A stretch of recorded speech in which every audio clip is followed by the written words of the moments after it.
You're listening to Leadership Powered by Common Sense with your host, Doug Thorpe. Here's Doug. Hello again, everyone. This is Doug Thorpe, and you're listening to another episode of Leadership Powered by Common Sense. Today, we're going to dive into the world of DEI, and as we look at the clock today, I know that landscape is changing rapidly given the new administration here in the U.S. Excuse me, as I've traditionally done, I don't make this show political in nature.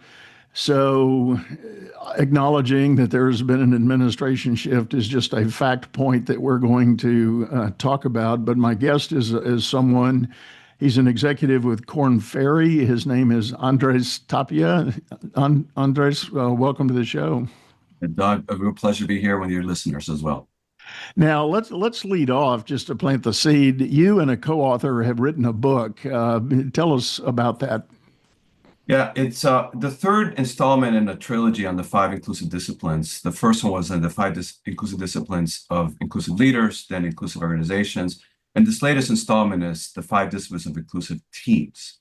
And so we set out to crack the code through research about the correlation that many people know about. The more diverse and inclusive teams end up being more innovative, end up being more effective in business results.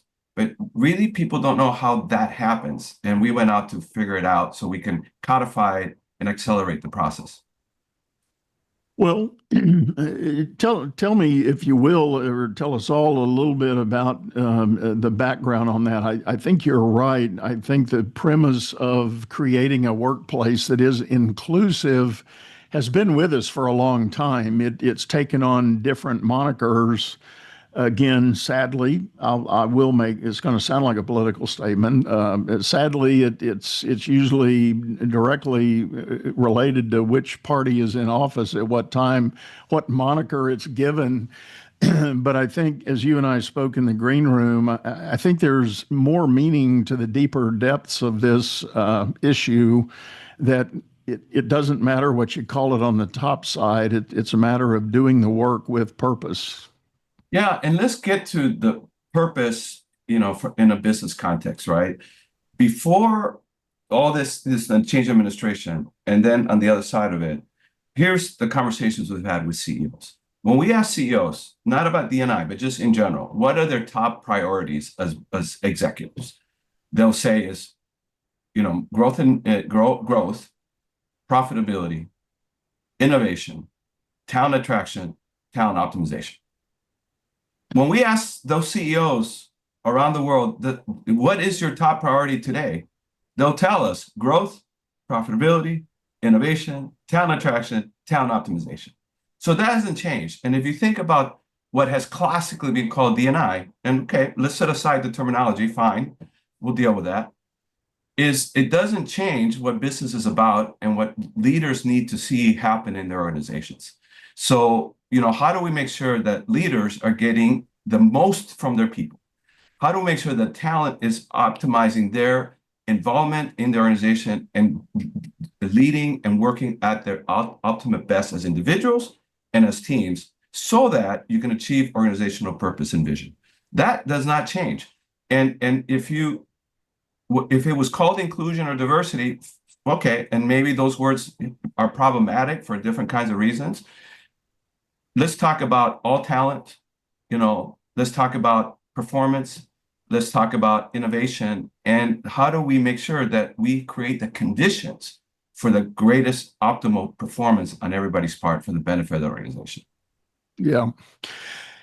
As you're describing that, those 5 key things that most CEOs have top of mind, number one, I agree with you totally. That's been my experience as well as I've been out, but I'm thinking about one case in point, and I'm not going to name names for confidentiality reasons, but I do know of a major global brand. The CEO several years ago said, I don't think our culture is going to sustain the opportunity to attract new talent in the future. Our legacy culture is not healthy to the young people that are coming up.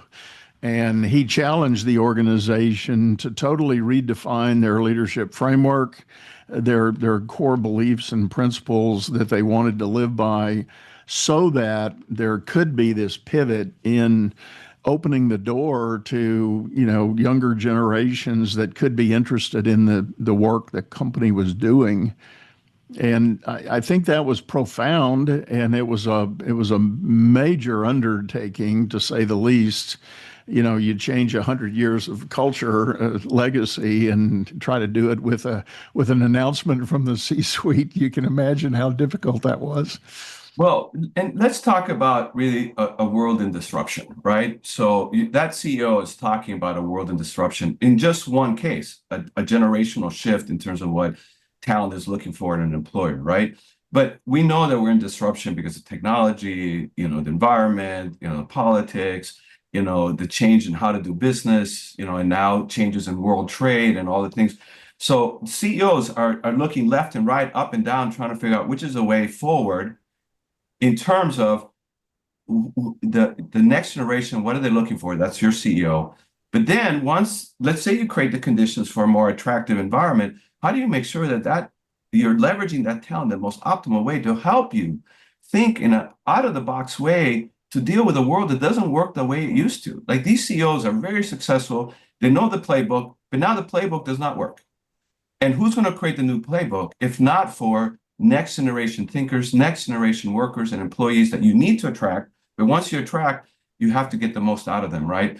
And so disruption is really, when we talk to leaders now, those 5 priorities are now particularly challenging because everything's up for grabs. And when things are up for grabs, when things are in disruption, innovation becomes more imperative than ever, because the status quo does not work, but we don't know the next way forward. We're in sort of what's called the liminal space, right?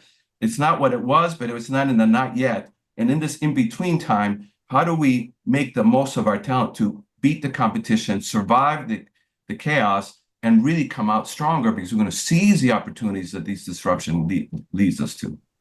Right, right.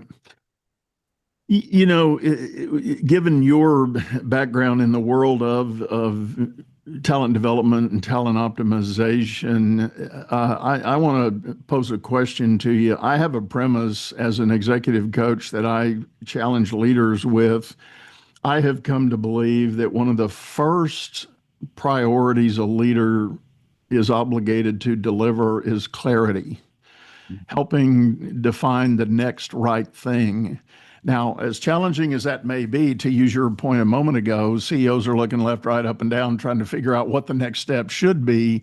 Huge challenge, no doubt. However, when they do find that thing, then it's incumbent on them to be able to clearly communicate that path forward, that direction. And it's not just about bearing it in technical jargon of the industry, but really creating that clear picture of what the next possibility can and should be.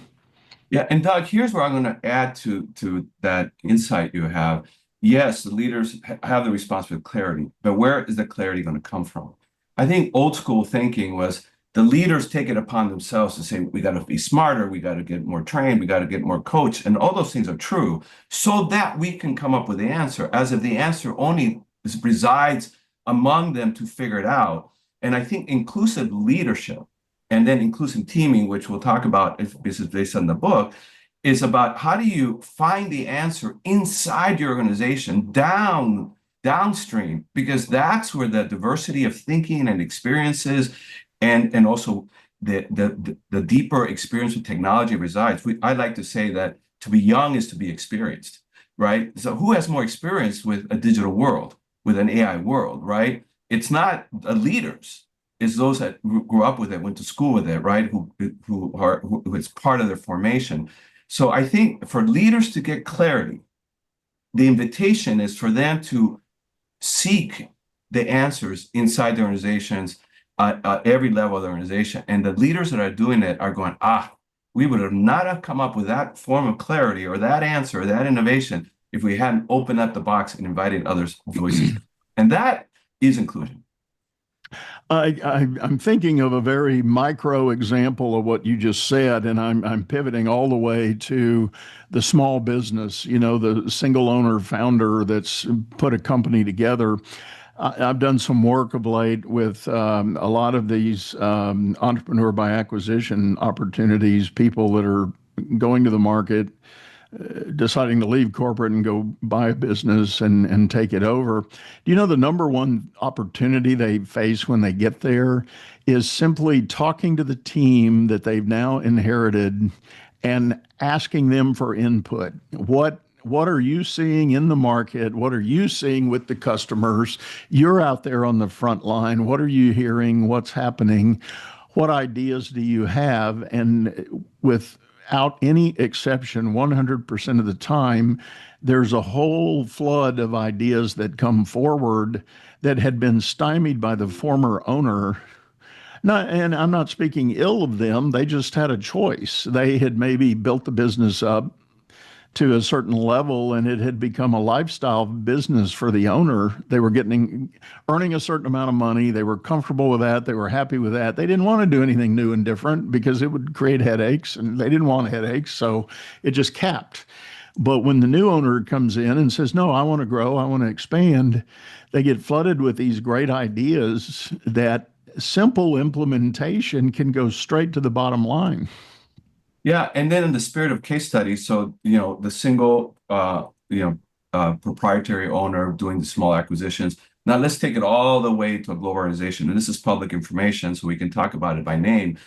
But Bayer, a 160-year-old company based in Germany, their CEO pretty much overnight said, you know what, we're not going to survive in this very top-down hierarchical modality that we're in a world that is moving at the speed of light, right?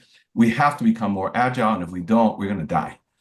So what he did is he said, we're going to move decision making from the top of the house to the middle of the house at the team level, right? And they instituted 90-day sprints across the entire organization globally so that they can accelerate not only the input of the people, on the front lines, as the example that you gave, in this January stuff, but in a methodology of 90-day sprints to say, we got to get into action orientation, right? That can lead to rapid cycle solutioning. And so that is a major example. And many other CEOs that I'm talking with are making similar decisions where they say, we have to engage the middle organization. And in fact, they're too complacent. And now that they have AI at the fingertips, they have digital platforms, let's leverage that, because now the power for good decision making and the power for scalable middle of the house decision making is now possible. They need the call to action, they need the incentive, they need the rewards, they need the accountabilities. And that's sort of the phenomenon we're seeing. And guess what? That is an inclusive strategy, right? So we got to get everyone involved in helping us navigate through the disruption. Yeah, yeah. I like that idea, and I am hearing variations of that in many places as well. I think it's just definitely more enlightened. And to go back to your point, as Marshall Goldsmith has famously quoted, what got you here won't get you there. And all these leaders, whether you're the CEO or middle manager or frontline supervisor, whatever might have been your legacy ability that got you recognized and promoted, may not be enough for the next step. Exactly. So you got to find those new ways to make it work.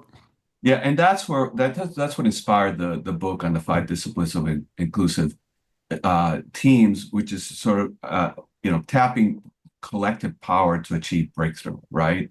And because it's one thing to have a strategic intent, another is to say, how do we do it, right? And that's how we came up with the 5 disciplines of inclusive teams. So let's talk about those. What are the 5? Yeah, the 5 are, and I'll say all 5 and then I'll go back: connecting, caring, synchronizing, cultural dexterity, and power sharing, right? And so connecting and caring are related in our model, but they're different. Connecting is more about an intellectual empathy, like getting to know my team members in terms of what they bring to the table. But many times we are limited to their title and maybe where they were before and how long they've been in our organization. Isn't that a typical thing, right? Right. But if you think about any team and you think even about yourself, if that's all the team knew about you, how limiting that would be about whatever else you have in your education, in your certifications, in your life and work experiences that have shaped how you work as a leader and as a team member, right? So we have some practices within each one of these to sort of make the connecting in a much more powerful way. And one example of that is very simple. What is a particularly formative educational or work experiences? It doesn't matter when it happened and in what, that today shapes how you approach your work and how you do things and how you lead. Just that very simple question with inquisitive curiosity opens up people's ability to draw from things that their team members may have never known about or would have never have found out if we had been limited to, the traditional way of connecting with people. This is a connecting in a much more inclusive way. That's one. Caring. Caring is more emotive empathy. And this is classics, right? That happen a lot in inclusive and belonging kind of work. Who are you? What are your formation? What are your beliefs? Where do they come from? What motivates you? What are your drivers? What are unique life experiences in terms of your cultural worldview that really shape, how you show up? And then what's beyond work so that I can be empathetic with not only your work experiences, but your life experiences in terms of your roles that you play outside of work and what's important, whether it's parent, non-parent, et cetera, et cetera. The third one is synchronizing. And synchronizing is based on a lot of neuroscience that shows that, we often talk about when a team kind of is clicking and we say, boy, that team had great chemistry. Well, it turns out that that's not a metaphor only. It's biology. It is neuroscience, that the electrical currents in our brains, as they get fired up, as we stimulate it through different kinds of activities, they actually, in a team that is leaning into an inclusive disposition toward each other, those neurotransmitters influence each other's neurotransmitter, and that team starts to enter into flow and entrainment and synchronicity. And that's where the sparks start to go in terms of creativity and innovation. Cultural dexterity, that's kind of old school. It's been around for a long time. Cross-cultural communication, people from Germany and the US and China and India and Peru, which is where I'm from. We have different worldviews and we kind of can clash into each other just in terms of how we speak, how we make decisions, and how we interact with each other. So cultural dexterity continues to be an important skill to break down so we don't end up judging each other or behaviors we don't understand, but get into not only understanding it, but leveraging it so we get to a place of saying, I need your difference and you need mine. And finally, power sharing. There's some new research on power sharing. This is the most difficult one in our work. Is classic organizational or structure is about power, top down, or a team leader, top down, right? But nowadays, with AI and digital platforms and a lot of personal empowerment that people have, and we see young people just being a lot more advanced in their ability to problem solve and do critical thinking and use the technology.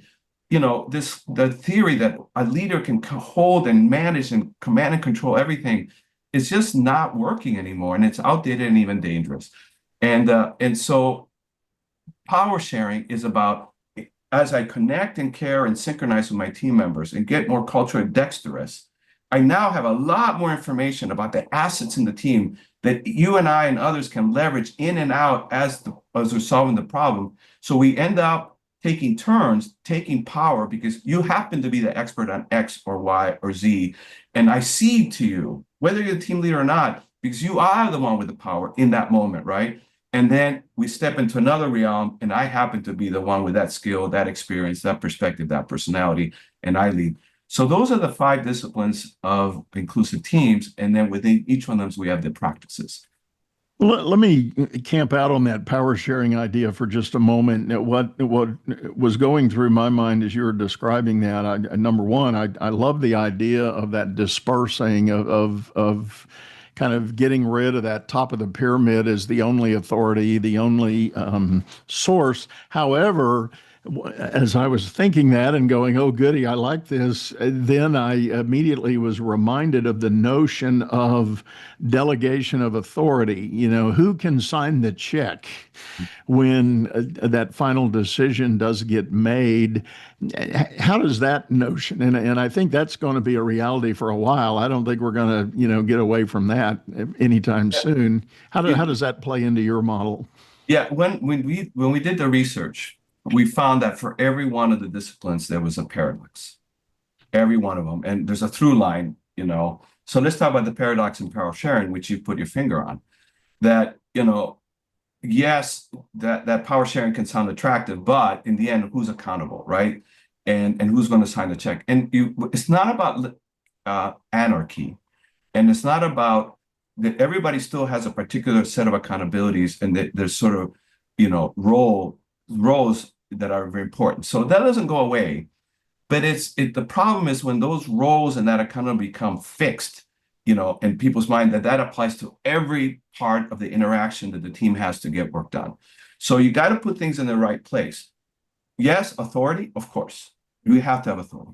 Do you need a team leader? Yes, you do. Do you need a CEO? Of course you do, right? You need that, but it's about at what point do you actually stop being the driver and you let others drive? That's the point, right? And so, that's one of the paradoxes is we don't want anarchy, we don't want role confusion, right? And we still want things getting done, and we still need to know who's accountable for what. And as long as we're clear about that, now let's give it some breathing room and allow people to step in. It's like a soccer team, right? It's like you can have the greats like Messi, right? But you can't do it alone. And Amy Wambach, from the U.S. women's soccer team said, I never scored a goal without having received a pass from somebody else, right? And so we can do power dispersion, still having a particular roles and you still need a team captain, but they don't do all the work. Right, right. No, I like that, and what was flashing through my mind is, and not to oversimplify it, but it's a function of just maybe changing the dialogue about what you're talking about. Because to say, if I'm a frontline manager and I say to my team, all right, we have a new problem, game on, what do you guys think? It's not that you're giving up power and authority, but you're setting the framework to open up that discussion. Again, you are in effect stepping away from, I'm the authority on this. Here are the three choices we're going to explore. But it's an open slate. Yeah, and I would add that there's still the role of the leader to say, look, we have a problem or a challenge or an opportunity. I don't know the answers how I get that, but the answers sit in this team. But here's a few things I do know. Our objective is X. Our timeline is Y, right? And sort of what's at stake is Z. And our budget is Z. Right? Or our budget, right? Yeah. So there is still that role. Those are the parameters. But within that wide open space to play the game here together. And what do you got? And let's do it. Let's figure it out as a team. Yeah. I'm also thinking about, I'm sure you're familiar with the famous Project Aristotle that Google did on their exploration of team performance and the introduction of the classic and now classic term psychological safety in leaders being able to build a team environment where every member on the team does feel psychologically safe to share their ideas, share their experiences without judgment, without ridicule, and without any kind of jeopardy. And, in their study, that was the big differentiator between why some teams perform so much better than other teams, when their initial argument was, we qualify and we recruit all the same scale people. Everybody that makes it through our vetting process is a certain grade of employee, and yet when we put them on teams, not all teams work the same. Exactly. Well, and actually our research went right at that, right? So we have a subtag for each of the 5 disciplines. So it's connecting to build affiliation, it's caring to nurture psychological safety. And a lot of the innovation happens in the synchronizing, right? Where you sort of leverage people's differences. And here's where a fallacy in those that do innovation is a lot of, agile methodology on innovation, and, which is great, but there's a flaw in it, and it misses the true human connection and the diversity of the team members. It kind of goes right at, okay, here's a methodology for innovate. Okay, everybody innovate. What do you have? And there's Post-its and mural, and you kind of it's great tools. But here's the problem. Innovation requires risk-taking on every one of our parts to say that crazy idea, to challenge the status quo and even the powers that be, or the traditional way of doing things, or come up with some, off-the-wall thing over here that you need to bring it in. And so because it takes risk, if we have not created psychological safety in the team, everybody is going to be sort of held back from the fullness of their creativity and their expression, and ability to do their best work, because they don't feel safe. What might my boss think? What might my team members think? Will I get penalized for that? So psychological safety is nurtured through connecting and caring on the front end before you go into the innovation space. And that is sort of a missing thing that a lot of groups trying to do innovation are haven't tended to. Let me ask you another thing from a leadership standpoint. So even if everybody agrees on those 5 disciplines and says, I really want to earnestly implement that, I see a kind of a subconscious bias to leaders, particularly in the early part of their career, frontline supervisor, director, middle manager, AVP, VP. As they're climbing up the ladder, there's still a bias to the contribution they originally did at the company. They were individual contributors when they joined. They got recognized for their work. They got promoted up. There's this, in my observation, there's a psychology about, well, I got recognized for the work, so I need to double down on the work if I'm going to get recognized again.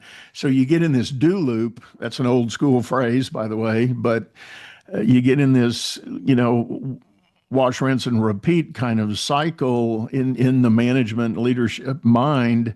And I do a lot of coaching to try to encourage people to get out of that mode. And one of the things I see happening, a team member comes to them and says, hey, boss, I've identified a problem. The boss goes immediately into problem-solving mode. Why? Because that's what they did. Mm. That's what they got recognized for, rather than turning it into that coaching and power dispersion mode, saying, and I tell people that the best defense against this is when one of your people comes to you with a problem, don't start giving solutions, start asking questions. Absolutely. Not to be judgmental or critical, but it's the clarifying question. Who else have you talked to? What else have you thought about? What else do you know? Yeah, and that's sage advice that has always been true. And I would say that it's truer even more so today, because going back to what we talked about, in a world that is constantly in flux and unexpected things happen every single day, it's a fallacy and it's a vulnerability for leaders and team leaders and managers to think that they have to come up with the answers by themselves. It is an oppressive situation to be in. It's a dangerous situation to be. Call it naivete, call it hubris, call it old school, whatever the case is.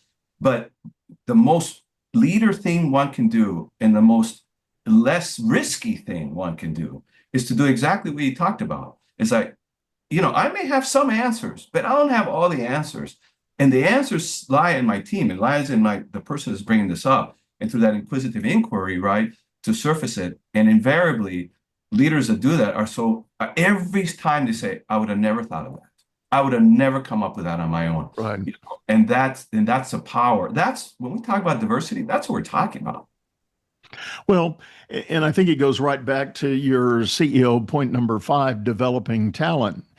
If a junior member of your team comes to you and says, boss, I got this problem I've just uncovered, and you as the leader start asking those clarifying questions, one opportunity you've got, even if what you know is the answer in the moment, You need to help develop that person to have that same logic to get to that answer.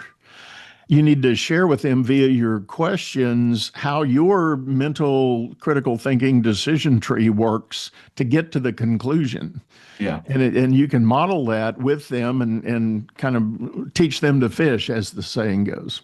Yeah, and if I could take that and then extend it out to the team thing, which is sort of the impetus of our work, is to say so much of leadership is in management is about the manager to the individual, right?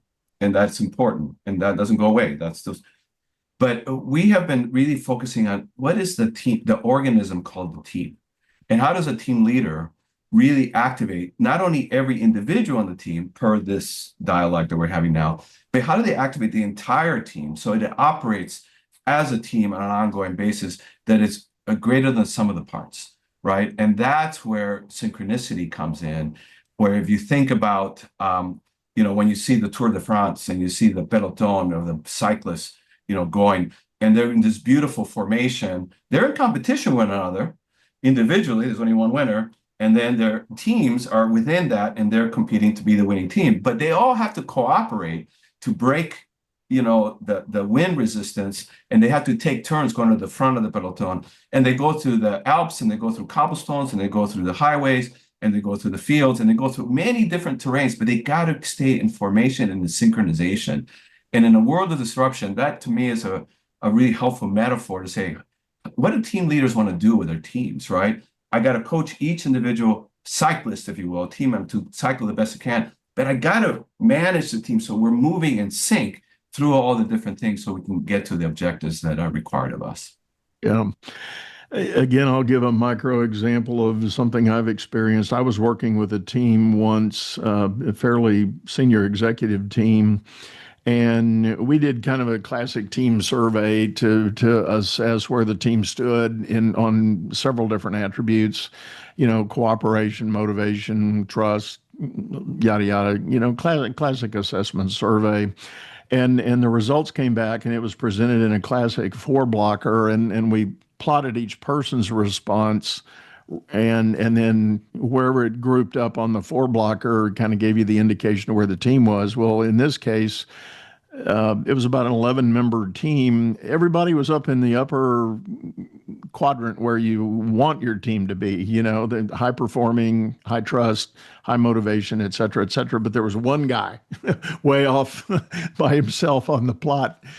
And when we came to the meeting to kind of debrief on that survey, first, the team leader called me in before we went to the group. He said, "What do I do about this one?"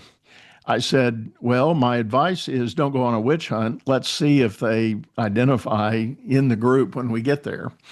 And he said, "Okay, enough said." So we went into the group, and we hadn't even gotten warm in our seats. And this one guy goes, "I'm this guy." And he said, "I know I am." And then it got real somber, and he said, "I think this proves something I've been thinking for a long time." He said, "I think I'm holding this team back. I am always the contrarian in our group discussions. I never agree with the consensus." And he said, I think I just need to self-select. I think I need to go request a transfer." And before the team leaders said anything, 3 other members of the team jumped up and said, "Absolutely not. Wow. That's a great story. We value your input. We hope you've never felt shunned or, rejected because of our dialogue, but your points help us make better decisions." So, Yeah, absolutely. And that's the spirit of it, right? You need diversity of perspectives and of skills and of mindsets and personalities and backgrounds to ask the provocative questions, the challenging questions. And whether the questioner is right or wrong, that's less important about the process that the question triggers. Because invariably, a good, well-posed, challenging question forces all of us to go, "Well, that's a good point." Or it might still confirm that you're on the right track, but you then see a vulnerability in your decision. or you were Right. leaving, Right. you weren't optimizing it.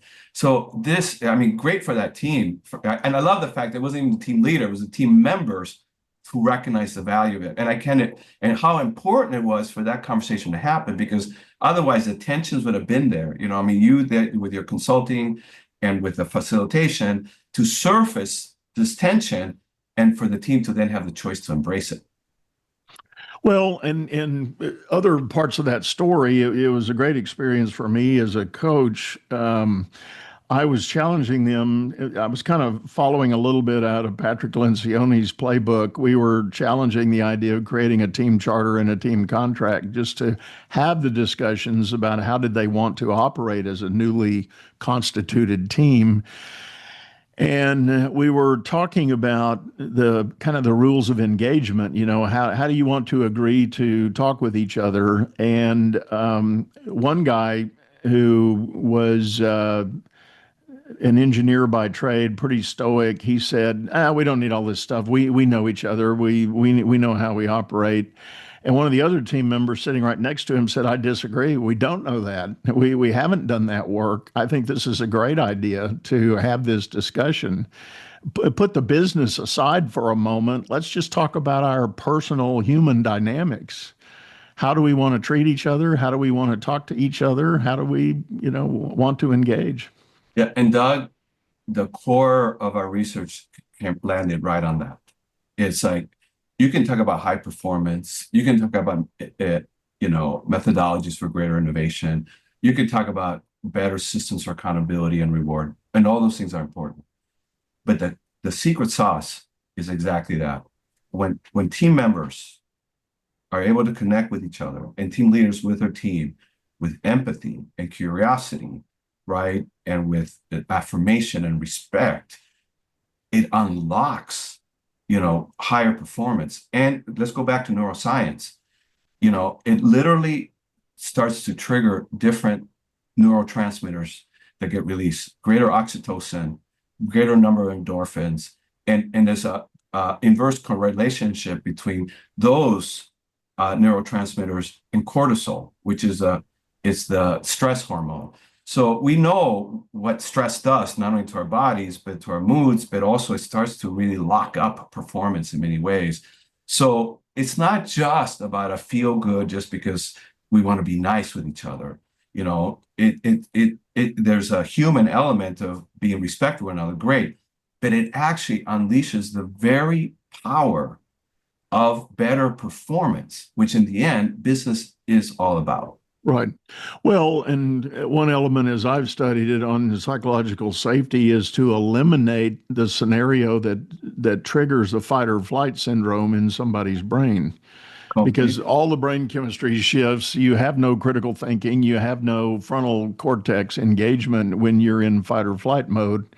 And that's where all your work is done, up in the frontal lobe there. So you go the opposite of high performance. You go into shutdown mode.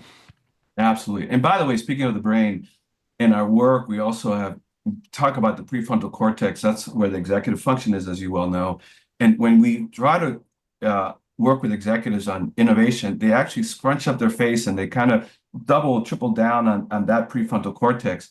And what brain science is telling us is there are other parts of the brain that lie dormant, that need to be activated by music and sound and illustration and humor and going to other spaces. And so that's the other thing that I love your listeners to sort of grasp onto is if you're going to go into innovation space with your team, don't go into a boardroom with flip charts and whiteboards and a projector and a laptop, because then you're just reinforcing everything that people know, and you're going to be a prefrontal cortex environment and context. Move to other spaces, get other inputs, not because it's fun. It is fun to have music and illustration as part of it. But again, lean into the neuroscience, and that's going to literally juice up the other parts of your brain, which you're trying to think outside the box, and the box is prefrontal cortex. Well, activate the other boxes. And in that's where the creativity, innovation, and out of the box thinking comes out of. I love it. I love it. Well, Andres, we're about up on time for today. Thank you so much for sitting in and sharing. Tell people the best way to get a hold of you. Yeah, and I want to give a shout out to my co-author, Michel Buffet, who couldn't be on. He's been a great partner. It's also a senior partner at Korn Ferry.